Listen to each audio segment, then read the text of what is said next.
Student, this is Shaheen, and in this particular lecture video, we are going to discuss a new lecture of ECO 1-2 और इसमें हम लोगों ने discuss कर लिया था एलिमेंट्स ऑफ ऑडिटिंग के अंदर के लेक्चर्स हमने डिस्कस किए थे। फर्स्ट टू 9 लेक्चर्स को डिस्कस कर लिया था हम लोगों ने। 10th लेक्चर को डिस्कस करेंगे, बट बिफोर दैट एक छोटा सा पार्ट रह गया था 9th यूनिट का, तो वो कवर करने के बाद हम लोग 10th यूनिट के ऊपर प्रोसीड करेंगे। नाउ शेयर ट्रांसफर ऑडिट मतलब अगर मैं शेयर ट्रांसफर कर रही हूँ, क्योंकि कुछ शेयर्स फ्रीली ट्रांसफर होते हैं, कुछ में रिस्ट्रिक्शंस होती है। तो अगर मैं शेयर ट्रांसफर कर रही हूँ तो मुझे कौन कौन सी चीज़ों का ध्यान रखना पड़ेगा ऑडिट के टाइम पे। तो इन्होंने बोला है the audit of transfer of shares is beyond the scope of independent financial audit. ये इंडिपेंडेंट फाइनेंशियल ऑडिट के अंदर कंसिडर नहीं किया जाता, क्योंकि ये कॉमन होता है that an auditor may be given a specific assignment to audit the transfer of share. उनको एक स्पेसिफिक काम दिया जाता है कि ये आपको और काम करना है। The audit procedure to be followed as under.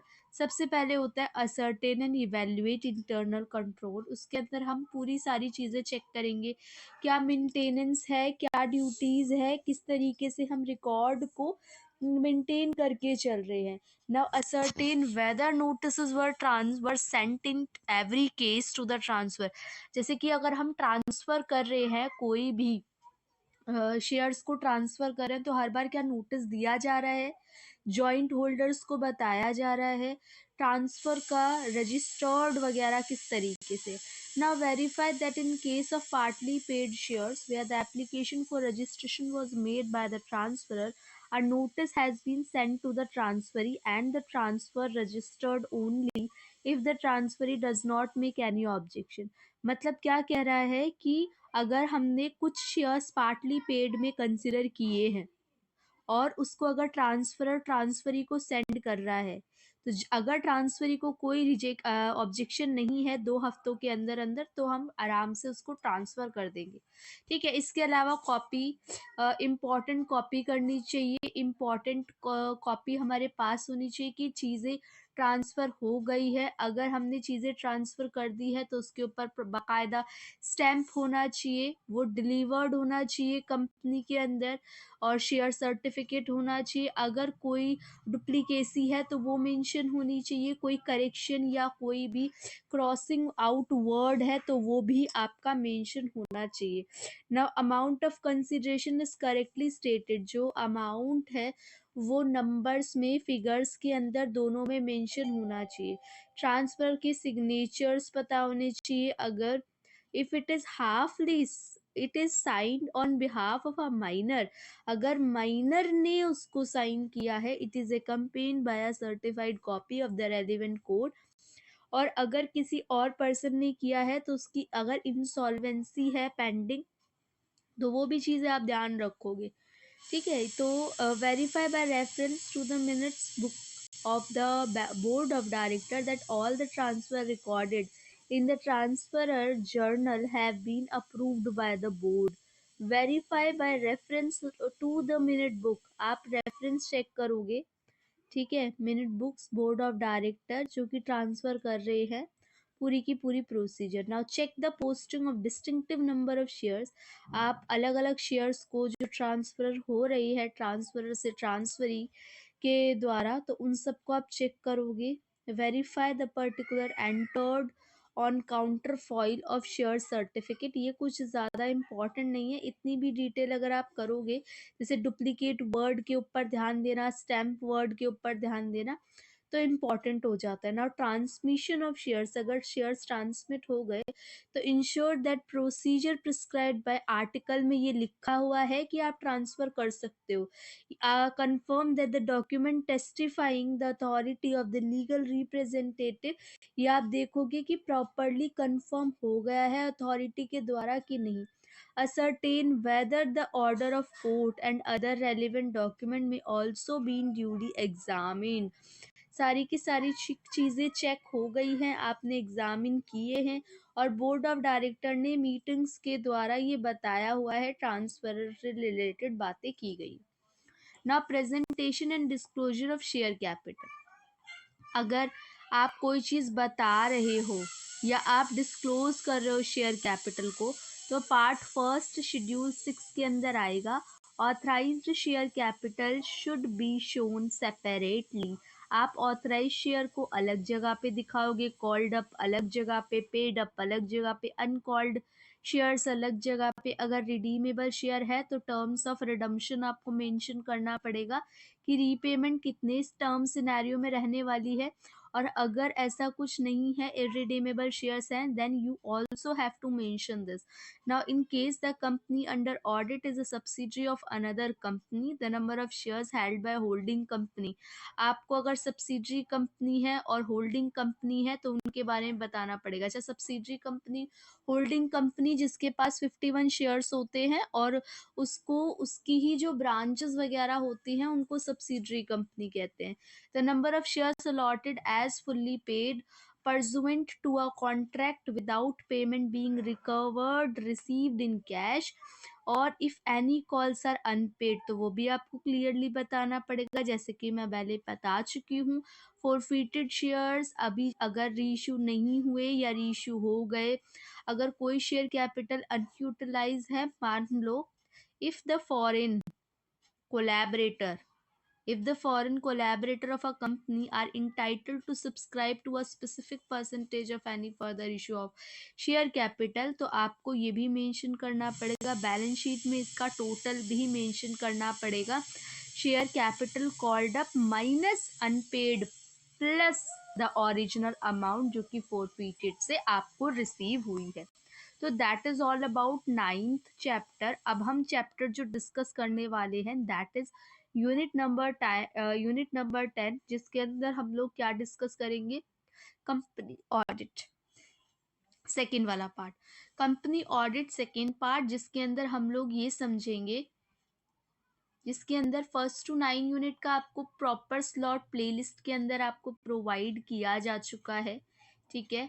और जो 9th में थोड़ा सा रिमेनिंग पार्ट है वो भी मैंने आपको कंप्लीट करवा दिया है।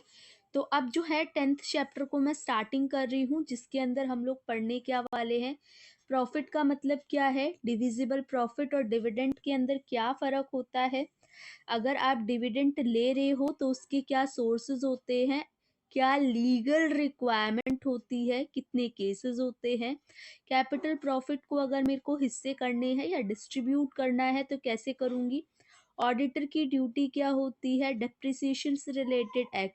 तो ये बहुत ज़्यादा लेंदी वाला चैप्टर नहीं रहने वाला, ठीक है। सबसे पहले मैं प्रॉफिट का मतलब समझती हूँ।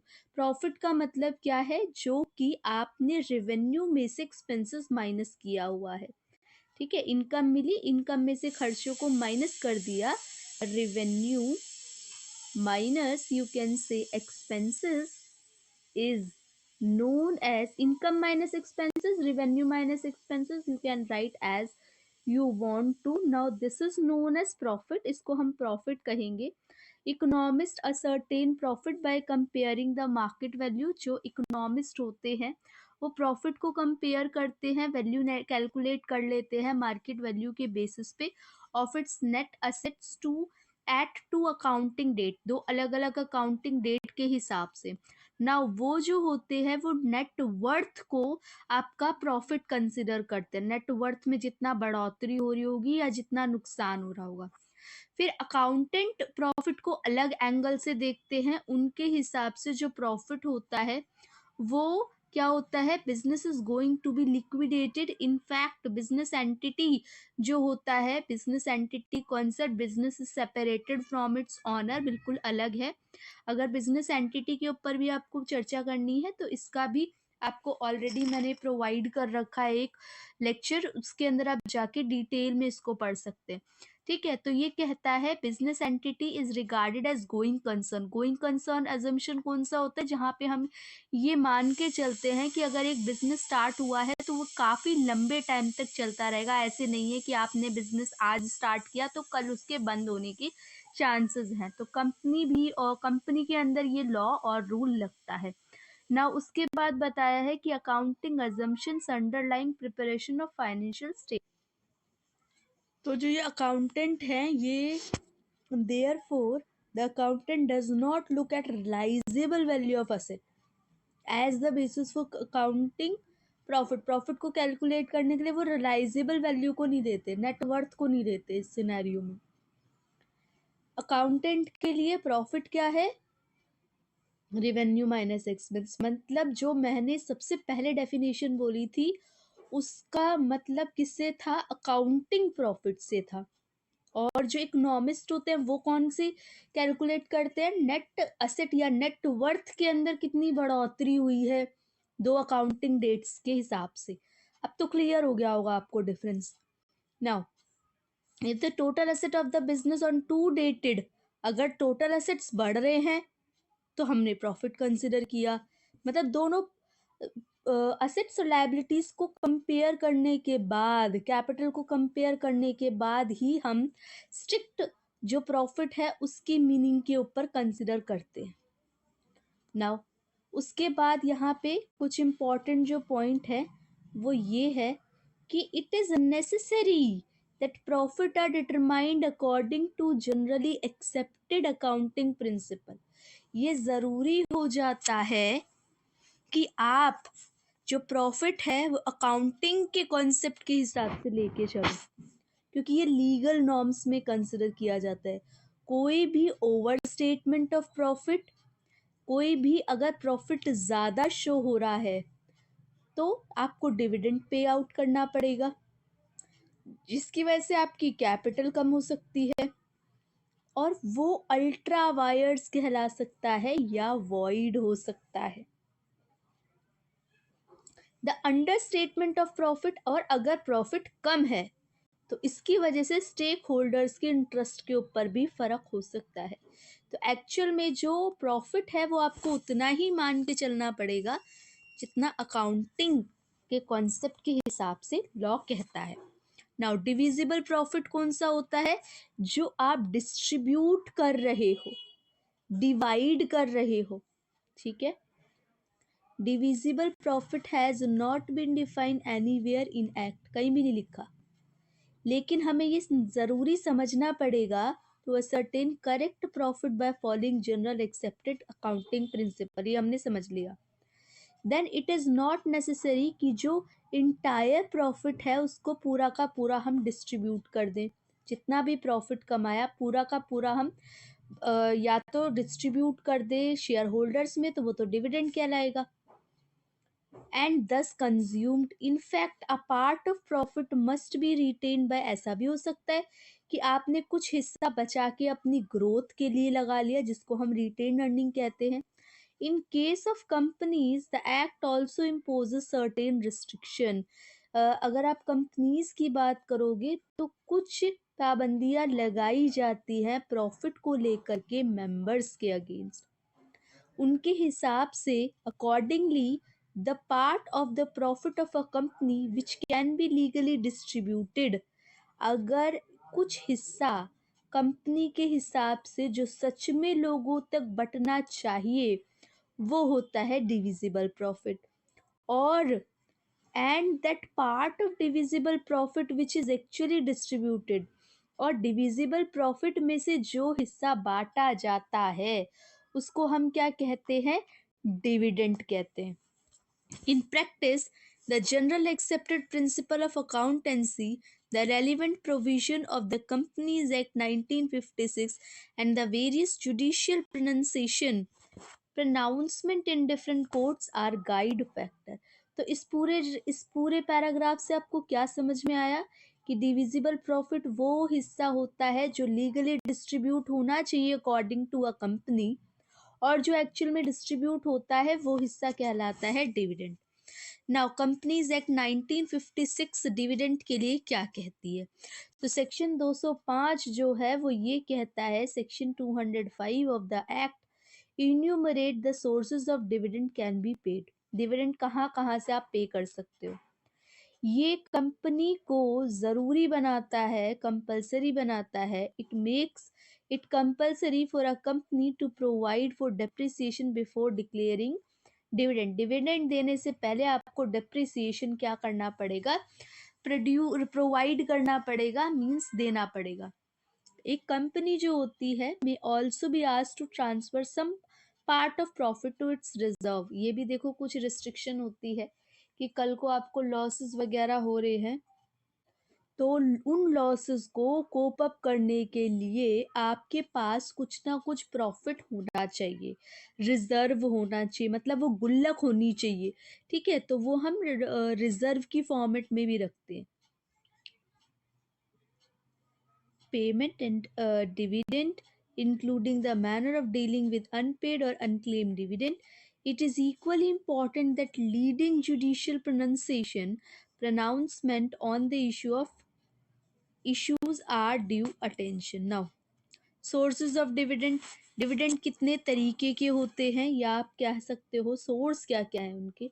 तो 205(1) of the act dividend can be declared और paid by a company for any financial year only out, तीन तीन हिस्सों से आप कर सकते हो।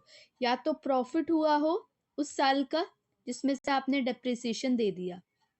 सेकंड केस क्या है, its profit for any financial year जिस पे आपने डेप्रिसिएशन दिया था एज पर सेक्शन प्रोविजन 205(1). या तो आपका इस साल का प्रॉफिट हुआ है जिसमें से आपने डेप्रिसिएशन दे दिया, या पिछले साल का प्रॉफिट हुआ था जिसमें से डेप्रिसिएशन दे रहे हो। और थर्ड केस है money provided by central bank और state bank for the payment of dividend. या तो जो सेंट्रल गवर्नमेंट ने या स्टेट गवर्नमेंट ने आपको पैसा दिया है कि आप डिविडेंड दो। तो इन तीन केसेस के अंदर हम तीनों केसेस को डिपेंडली बात करेंगे। Dividend out of current profit, अगर आज की डेट में आप प्रॉफिट के सिनेरियो पे बात करते हो तो क्या होता है, प्रोविजन फॉर डेप्रिसिएशन, मान लो आपको डेप्रिसिएशन प्रोवाइड करना है। The profit for year would be arrived at only after providing depreciation, आपको करंट ईयर के प्रॉफिट में से डेप्रिसिएशन प्रोवाइड करना ही पड़ेगा। आपको set of in case of past losses, अगर कोई भी लॉसेस हैं जिनको आपको सेट ऑफ करना है तो वो सेट ऑफ करना पड़ेगा आपको इसके अंदर। The amount of loss, the amount of depreciation, जो भी क्या है विच एवर इज लोअर। जैसे कि इन्होंने एग्जाम्पल दे रखा है, फॉर एग्जाम्पल 1945 में, 1994 में और 1995 का डेटा दे रखा है। 1994 से 5 में क्या हुआ है, यहाँ पे डेप्रिसिएशन है, यहाँ पे प्रोविजन फॉर डेप्रिसिएशन है। एक केस में आपका डेप्रिसिएशन कम है और एक केस में आपका क्या है, प्रोविजन फॉर डेप्रिसिएशन कम है। तो 1996 1997 में अगर कंपनी 1,25,000 प्रॉफिट डिक्लेयर करती है तो वो क्या करेगी, इस सिचुएशन के अंदर कंपनी को 70,000 सेट ऑफ करना पड़ेगा। अब ये 70,000 कैसे, 105,000 1994 1995 का एंड ₹45,000 फॉर द ईयर 1995 1996। मतलब ये प्लस ये, अब ये 105,000 दैट इज टोटल, कंफ्यूज मत हो उसमें। 25 प्लस 45, 40 कितने होगा 65, 65 के अंदर आप 45,000, तो कितना हो गया 11, 1,10,000 against the profit of the current year. Therefore, the distributable amount in 1996-1997 is 1,25,000 minus 70,000.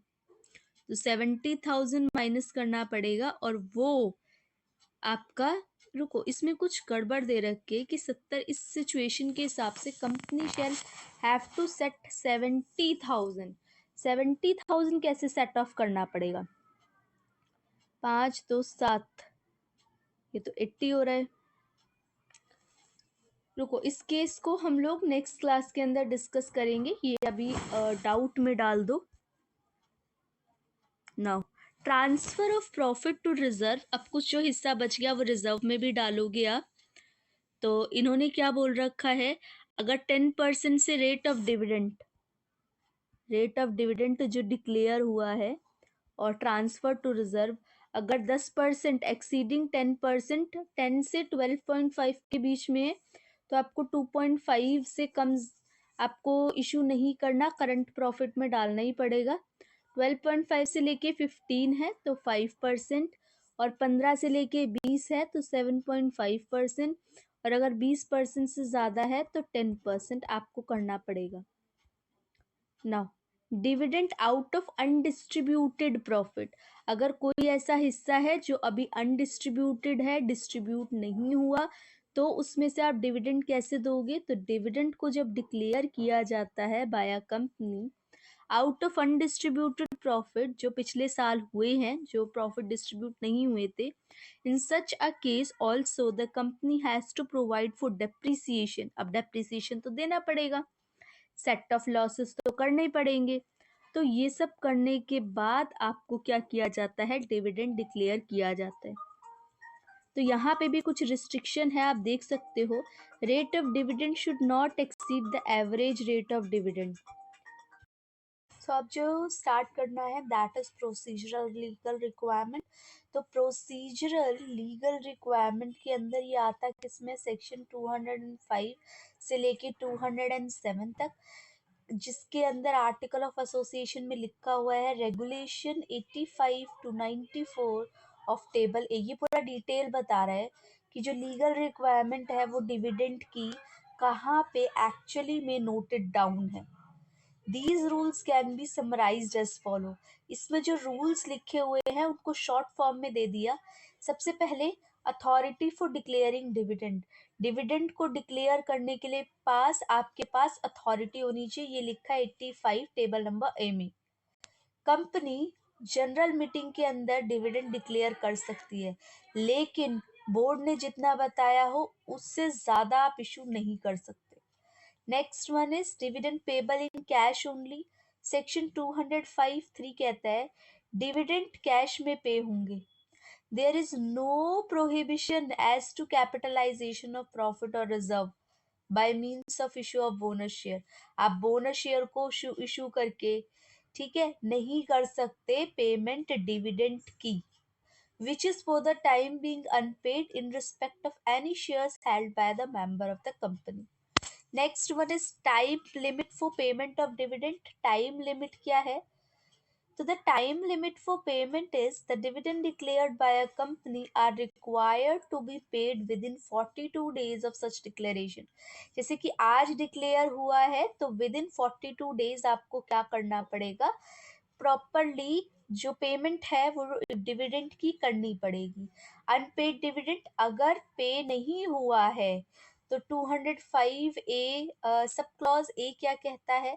company has been 410 days time from the date of declaration within it must pay dividend, उसको पे कर देना चाहिए, और post dividend warrant to all share holders.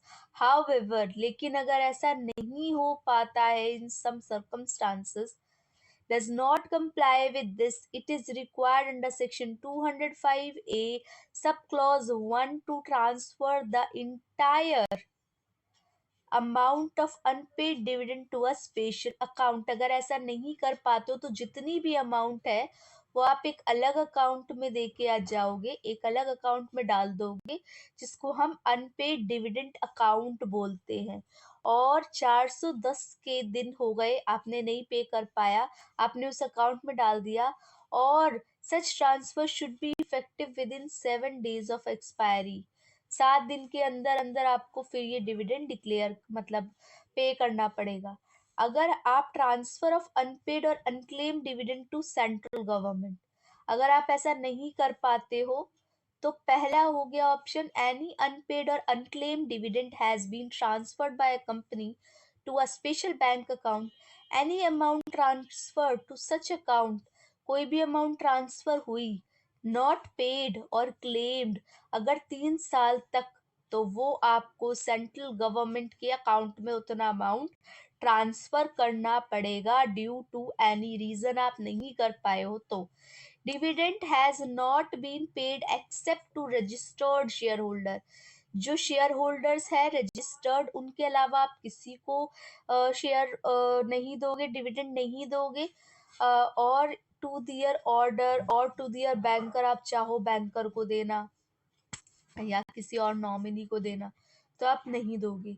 Under section 206 of the act, dividend in respect of any share shall be paid by company, सबसे पहले registered share holder, या तो फिर second one in same of share warrant issued in respect of the share in pursuance of section 114. Now, right to dividend, right and bonus shares to be held in abeyance pending registration.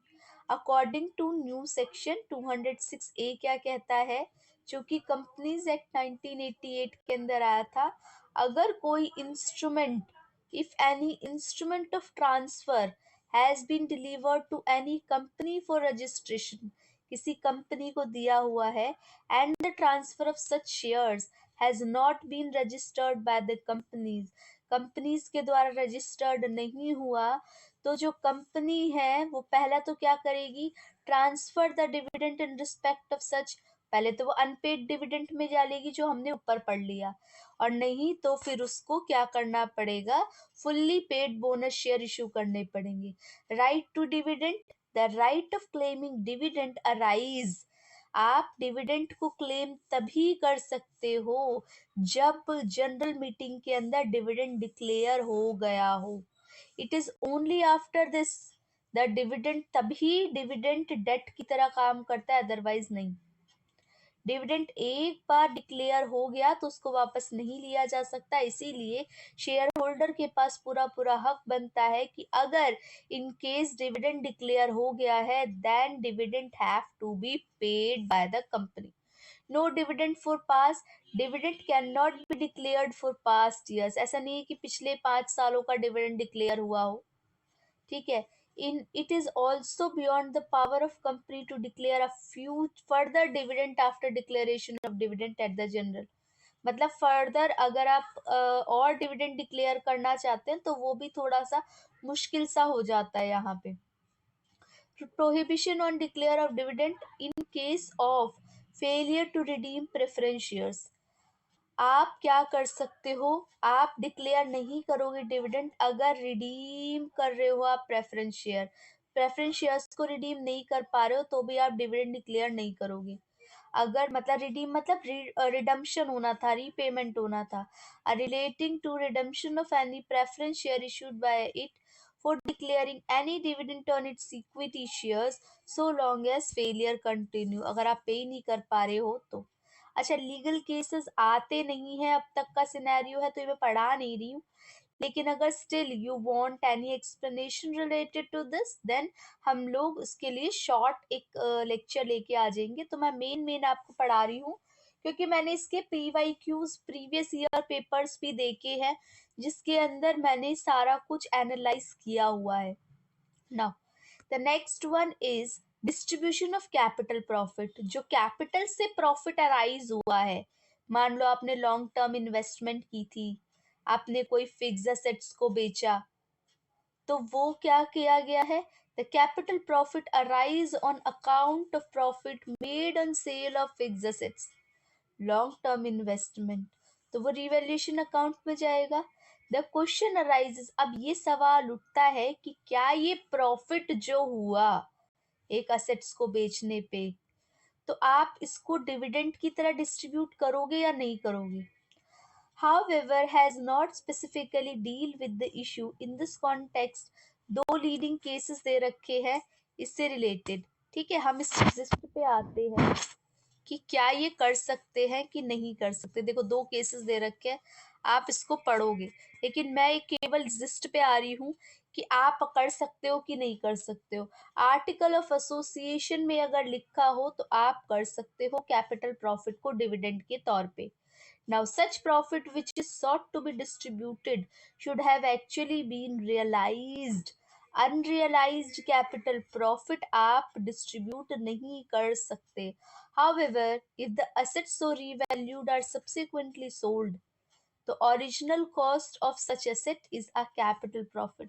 तो जो actual में जो original cost होती है वो उसका क्या कहलाता है, capital profit कहलाता है। Capital profit should remain after a proper valuation. Capital profit जो है वो प्रॉपर तरीके से देखना पड़ता है। Has been fairly taken of the whole of the assets and liability, और उसके बेसिस पे डिसाइड होता है, उसके बेसिस पे डिसाइड होता है कि असेट बढ़ा या घटा, लायबिलिटीज बढ़ी या घटी, उसके बेसिस पे डिसाइड होता है कि वो आपको डिस्ट्रीब्यूट करना है या नहीं। ना ऑडिटर का क्या रोल है यहाँ पे? ऑडिटर की ड्यूटी क्या है डिविडेंड के तौर पे? तो ये बहुत इंपॉर्टेंट क्वेश्चन है, ये प्रीवियस ईयर पेपर में पूछा गया है। ठीक है, तो ये वाला डायरेक्ट क्वेश्चन आया था, what are the auditors duty regarding dividend? Dividend के प्रति ऑडिटर्स की क्या भूमिकाएं रहती हैं? तो सबसे पहले आप एमओए एओए में चेक करोगे कि डिविडेंड के राइट्स क्या हैं।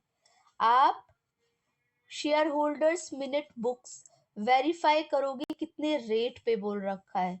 फिर उसके बाद अलग अलग प्रोसीजर्स चेक करोगे जो इससे रिलेटेड है। अगर कोई रिजोल्यूशन होगा तो आप उसको चेंजेस वगैरह करने होंगे तो आप कर सकते हो। ही ऑल्सो एग्जामिन कि जनरल मीटिंग में डिविडेंड से लेके क्या बातचीत हुई है। Examine whether the dividend declared by the company has been paid. अगर कंपनी ने कोई डिक्लेरेशन दी थी डिविडेंड से रिलेटेड तो क्या वो टाइम लिमिट में पेमेंट हुई कि नहीं हुई। For this purpose the auditor examine the dividend registered showing the date of dispatch of cheque और dividend warrant. Watch the payment, सारी पेमेंट चेक करेंगे। Made in the dividend account, profit and loss account, cash book, इन सब में आप क्या करोगे, entries जानी होती हैं। आप बैलेंस शीट को चेक करोगे। ठीक है, ही विल सी, देखो अब ये इंपॉर्टेंट आ जाता है, he will see that unclaimed dividend, जो आपने अनक्लेम्ड डिविडेंड है वो बैलेंस शीट में दिखाया कि नहीं करंट लायबिलिटी के तौर पे, and has been deposited with a schedule bank, चाहे वो आप शेड्यूल बैंक में डाल रहे हो, चाहे वो गवर्नमेंट ऑफ इंडिया के अकाउंट में डाल रहे हो जो कि आरबीआई से लिंक है। ग्रॉस डिविडेंड की अमाउंट आप चेक करोगे कितना पे अप हुआ है, ग्रॉस डिविडेंड पेबल कितना है, इनकम टैक्स कितना डिडक्ट हुआ है इसमें से। ग्रॉस और नेट डिविडेंड के बीच में भी आप फर्क देखोगे, देखते हो ना फर्क होता है, ग्रॉस टोटल होता है, नेट उसमें से कुछ डिडक्टेबल एक्सपेंसेस होते हैं। Examine state of unclaimed dividend with reference to the bank statement, verify whether the company has complied with the requirement of the act, act को पूरी तरीके से फॉलो हो रहा है नहीं। अब हमने कई बार ये पढ़ा कि डिविडेंड डिक्लेयर करने से पहले you have to provide depreciation, बार बार हम ये पढ़ रहे हैं तो चलो डेप्रिसिएशन की भी कुछ बात कर लेते हैं। इस प्रोविजन, इस एक्ट के अंदर क्या प्रोविजन है? तो the relevant provision of the act in this regard which an auditor must observe, सबसे पहले ये सेक्शन 350 में आता है। According to section 205(10), 205 sub section 10 के अंदर क्या लिखा है, डेप्रिसिएशन किस में प्रोवाइड किया जाएगा, 350 सेक्शन में। In respect of each item of depreciable asset for such an amount as is arrived at by 95%, उसको आप 95% कंसिडर करोगे तब आप उस पर डेप्रिसिएशन लगाओगे। अब 95% क्या, on any other basis central government which has the effect of writing off by way of depreciation, 95% original cost के बाद हम कंसिडर करते हैं। As regard any other depreciable asset for which no rate of depreciation, कोई rate दे ही नहीं रखा है, तो उस केसेस में आपको अप्रूवल लेनी पड़ेगी सेंट्रल गवर्नमेंट की बाय जनरल और पर्टिकुलर ऑर्डर के थ्रू। अब यहाँ पे ये देखो कुछ इंपॉर्टेंट चीजें हैं जो मैं बता देती हूँ। Apart from the written down value method, written down value method है चाहे स्टेट लाइन वैल्यू मेथड है, डेप्रिसिएशन प्रोवाइड किया जाएगा या तो the basis has the approval of central government या तो फिर 95% उसकी कॉस्ट के ऊपर। ना ऑडिटर्स की क्या जरूरी है, भूमिका है यहाँ पे, जो आपके डेप्रिसिएशन से रिलेटेड रहती है। तो आप एक डेप्रिसिएशन को चार्ज करोगे, देखोगे ट्रू फेयर वैल्यू आ रही है कि नहीं आ रही है, आपने बैलेंस शीट में उसको दिखाया है कि नहीं, आपने क्वांटिफाइड डिस्क्लोज्ड अमाउंट बताई है कि नहीं, जो इफेक्ट चेंज हो रहा है। See that when a change in method, अगर आप डेप्रिसिएशन मेथड बदल रहे हो, जैसे स्ट्रेट लाइन मेथड से रिटर्न डाउन वैल्यू मेथड या रिटर्न से straight line value method, depreciation should be recalculated. Depreciation को दोबारा कैलकुलेट करोगे न्यू मेथड से, ठीक है। जैसे जितना जितना अमाउंट होता है उसको दोबारा से जिस मेथड के अंदर आप चेंज कर रहे हो उसमें कन्वर्ट करना पड़ता है। नाउ आप क्या चेक करोगे, रीवैल्यूड अमाउंट कितनी है और उसको अलग सेपरेटली दिखाओगे in the year in which revaluation is carried out. Ensure that net surplus और deficiency amount of disposal, sale, discarded, destruction. See that the following disclosure have been made in financial statement. Financial statement में बताई गई है कि total depreciation for the period for each class of asset as well as, हर एक जो total depreciation होता है वो लिखा ही हुआ होता है। जैसे टैक्स रेट वगैरह में भी डेप्रिसिएशन की अमाउंट मेंशन होती है। Accounting policy relating to depreciation, that is depreciation accounting policy, depreciation कौन सा मेंशन हो रहा है, कितना उसका लाइफ टाइम है, ये सब।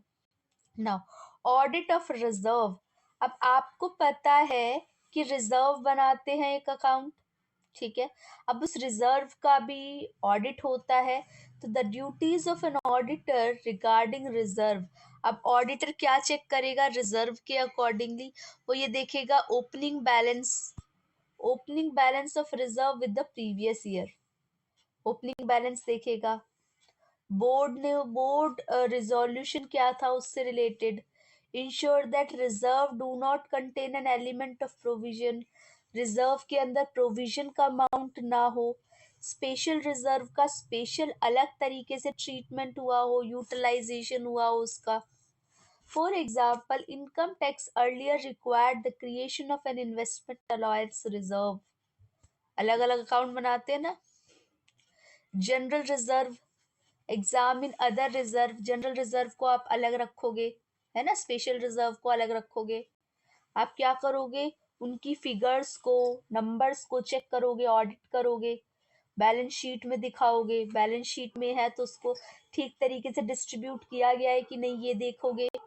अगर कोई फायदा या नुकसान हो रहा होगा तो उसको अलग शो होना चाहिए। कोई सीक्रेट रिजर्व नहीं होना चाहिए प्रोविजन के अलावा, चाहे वो अंडर वैल्यूएशन ऑफ असेट हो, चाहे वो अलग क्लासिफिकेशन की हो उन्होंने खर्चों की, वो सब। नाउ कैपिटल रिजर्व क्या होता है, कैपिटल रिजर्व क्या होता है, जो हम कैपिटल को कुछ पार्ट परसेंटेज अलग निकाल के रखते हैं कैपिटल का। नाउ कैपिटल रिजर्व का मतलब ये नहीं है कोई amount regarded free of distribution as dividend, आप डिविडेंड के तौर पे नहीं, ये बैलेंस शीट में अलग जगह पे लिखा जाता है, मिक्स नहीं किया जाता जनरल रिजर्व के साथ या कोई भी और रिजर्व के साथ। See that it is created out of capital profit, ये कैपिटल प्रॉफिट में से निकलता है कैपिटल रिजर्व।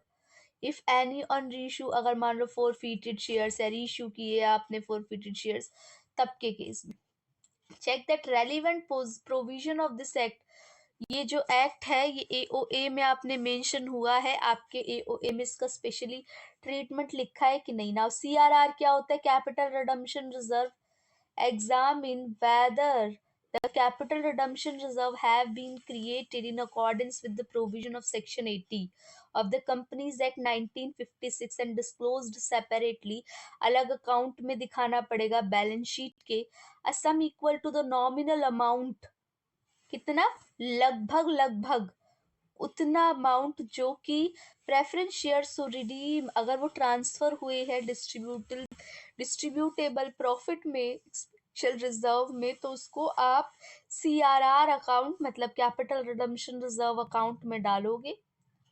और next one is examine whether it has been utilise, कहाँ पे यूटिलाइज हो रहा है, section 80, that is only for issuing fully paid bonus share. ये क्या बोल रखा है कि केवल आप उसको फुल्ली पेड बोनस शेयर के लिए ही यूटिलाइज कर सकते हो। अब सिक्योरिटीज प्रीमियम तो हमने पहले भी पढ़ा था कि सिक्योरिटीज प्रीमियम का जो शेयर प्रीमियम होता है, सिक्योरिटीज प्रीमियम भी बोल सकते हो आप उसको, जहाँ पे शेयर से कुछ अमाउंट एक्सटेंड होके एक्स्ट्रा अमाउंट मिलती है। तो वो जो एक्स्ट्रा अमाउंट है वो कहाँ पे यूटिलाइज कर सकते हैं? Fully paid bonus share, preliminary expenses जो कंपनी बनने से पहले के खर्चे थे, इनकॉर्पोरेशन होने से पहले, उन खर्चों को राइट ऑफ करने के लिए, पे अप करने के लिए, डिबेंचर्स वगैरह की कमीशन देने के लिए, डिस्काउंट देने के लिए, ठीक है, इस इन सब केसेस में कर सकते हो। Ensure that detail of utilisation of share premium account during the year are disclosed in the balance sheet. और इसके हिसाब से ही फिर क्या बोल रखा है कि आप डिटेल्स को यूटिलाइज कर सकते हो शेयर प्रीमियम के अंदर। Next one is revaluation reserve. तो रिवैल्यूएशन अकाउंट जैसे बनता है इसी तरीके से रिवैल्यूएशन रिजर्व होता है। तो जब आप बुक वैल्यू बढ़ती है फिक्स एसेट्स की, तो आपको पता है कि वो रिवैल्यूएशन के कहाँ पे आती है ना।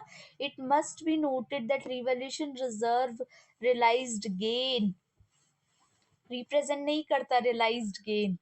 और कंपनी इशू भी नहीं कर सकती बोनस शेयर्स रिवैल्यूएशन रिजर्व से, लेकिन वो हाँ लॉसेस अगर है या डेप्रिसिएशन पे नहीं हुआ तो रिवैल्यूएशन रिजर्व से एडजस्ट कर सकती है। Ensure that depreciation on revalued asset is charge on the basis of revalued figure. However कोई लीगल ऐसा कुछ लीगल प्रोसीजर नहीं है इसका। Now revaluation reserve to the profit and loss account डाल दिया जाता है। However, in such case, appropriate disclosure should be made। आप फाइनेंशियल स्टेटमेंट में दिखाओगे ना। सिंकिंग फंड क्या होता है? वो पैसा जो एक तरीके से सिंक हो गया, डूब गया। एग्जामिन द आपको समझना पड़ेगा टर्म्स और कंडीशन क्या होती है सिंकिंग फंड से रिलेटेड। For example, in the case of creation of debenture, debenture जब आपने बनाए, debenture redemption fund under a trust deed, the auditor should see that all its requirement. वो ये देखेगा कि अगर आपने डीआरएफ बनाया है, डिबेंचर रिडम्पशन फंड बनाया है, ठीक है, तो सारी जो भी उसमें इम्पोर्टेंट चीजें थी वो फुलफिल हुई कि नहीं। Ensure that the sum are invested is in earmarked securities, और see that the sum set aside, अगर वो आपने अलग रखा है लाइबिलिटीज वगैरह के लिए, तो for this purpose auditor should go through the calculation, वो सब इन्वेस्टेड अमाउंट, यील्ड अमाउंट, ये सब कैलकुलेट करेगा। Now see that any profit और लॉस ऑन रियलाइजेशन और रिडम्पशन ऑफ लाइबिलिटीज और acquisition of new asset is carried to the sinking fund account. Sinking fund account के अंदर दिखाया जाता है, ना कि प्रॉफिट एंड लॉस। कौन सा अमाउंट? इन्होंने बोला है प्रॉफिट और loss on realisation, redemption of liability, या कोई असेट नया एक्वायर हुआ है तो वो सिंकिंग फंड अकाउंट में जाता है, ना कि प्रॉफिट एंड लॉस अकाउंट में। तो that is all about this lecture, जिसके अंदर हम लोगों ने शॉर्ट टर्म्स को भी डिस्कस किया और पूरे चैप्टर को अच्छे से डिस्कस किया। अच्छा, ये जो शॉर्ट शॉर्ट टर्म है जैसे सिंकिंग फंड्स हो गया, रिवैल्यूएशन रिजर्व हो गया, सीआरआर हो गया, इस पे शॉर्ट नोट्स पूछे जा सकते हैं आपसे 5 मार्क्स के, ठीक है। तो इसके लिए आप श्योर रहो, मतलब छोटी छोटी टर्म्स भी पूछी जा सकती है और एक लॉन्ग सिनेरियो में भी आ सकता है। मैं प्रॉपर बकायदा पेपर डिस्कस करूंगी।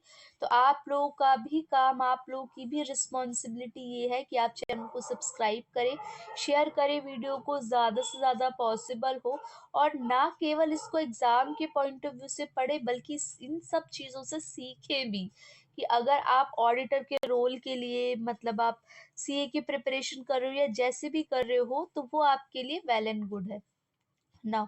तो आप लोगों से मिलते हैं नेक्स्ट लेक्चर वीडियो में। तब तक stay tuned students, be happy.